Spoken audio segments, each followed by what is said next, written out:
You ask Tiger to solve. This deals with linear equations with one unknown.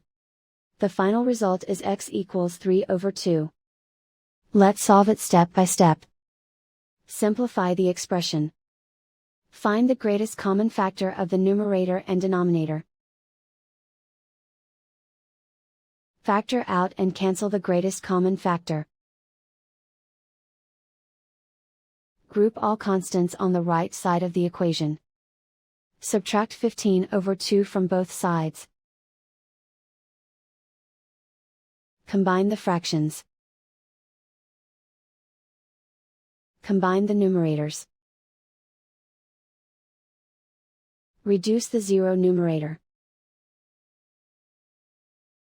Simplify the arithmetic. Convert the integer into a fraction. Combine the fractions. Combine the numerators.